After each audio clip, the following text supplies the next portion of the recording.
वर्ण और वर्णमाला। प्यारे बच्चों, जब हम बोलते हैं तो हमारे मुख से कुछ ध्वनियां निकलती हैं। इस चित्र का नाम बोलिए। चीता। बताइए, चीता शब्द में कितनी ध्वनियां हैं? आप कह सकते हैं कि चीता शब्द में केवल 2 ध्वनियां हैं, ची और ता।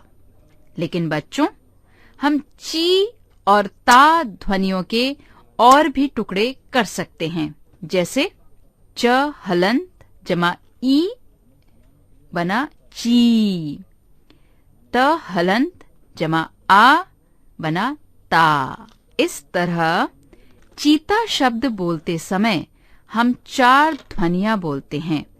च हलंत जमा ई जमा त हलंत जमा आ। क्या इन ध्वनियों के और टुकड़े हो सकते हैं?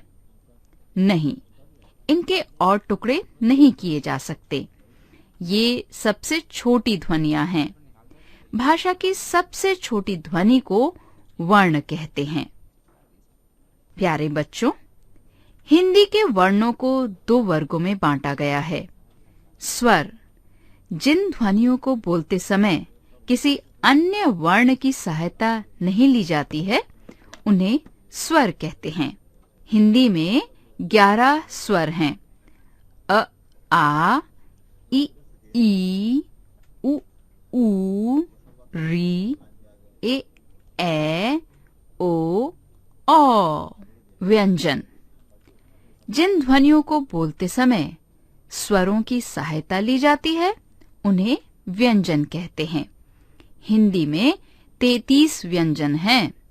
क, ख, ग, घ, ण, च, छ, ज, झ, ञ, ट, ठ, ड, ढ, ण, त, थ, द, ध, न, प, फ, ब, भ, म, य, र, ल, व, श, श, स, ह। स्वरों और व्यंजनों को मिलाकर हिंदी की वर्णमाला बनती है।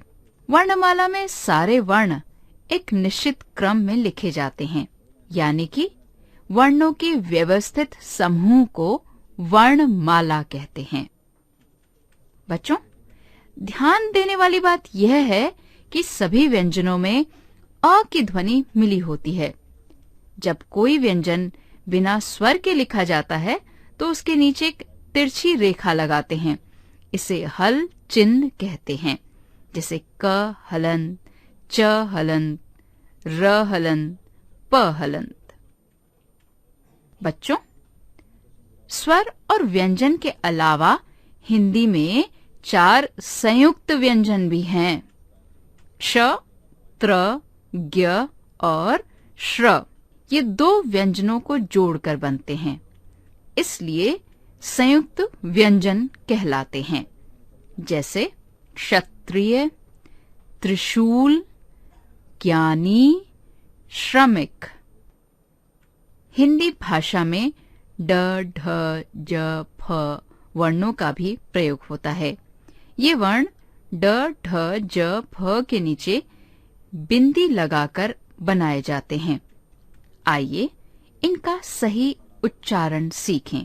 ड, डमरू पकड़, ढ, ढोलक पढ़, ज, जल जमीन, फ, फूल फिल्म। बच्चों, क्या आप इन वर्णों को पहचानते हैं?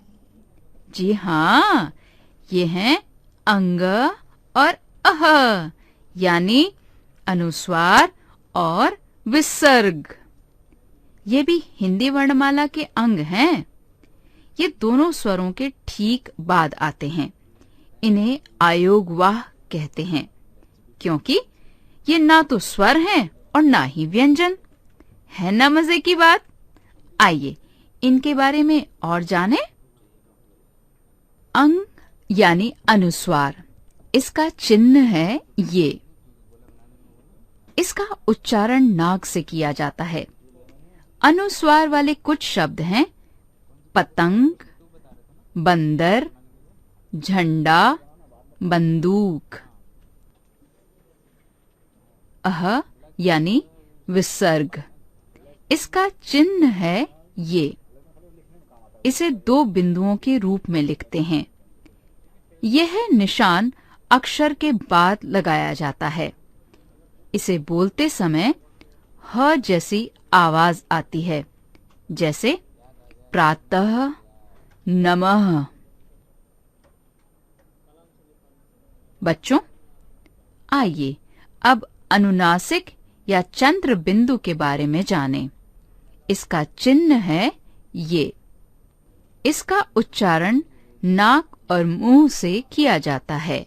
चंद्र बिंदु वाले कुछ शब्द हैं दांत, चांद, सांप, मूंछ।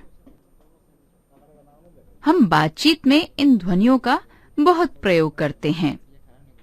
अर्धचंद्राकार या बिंदु वाले शब्द जैसे बाल, केश, बॉल, गेंद, डाल, टहनी, डॉल, गुड़िया, माल, सामान, मॉल।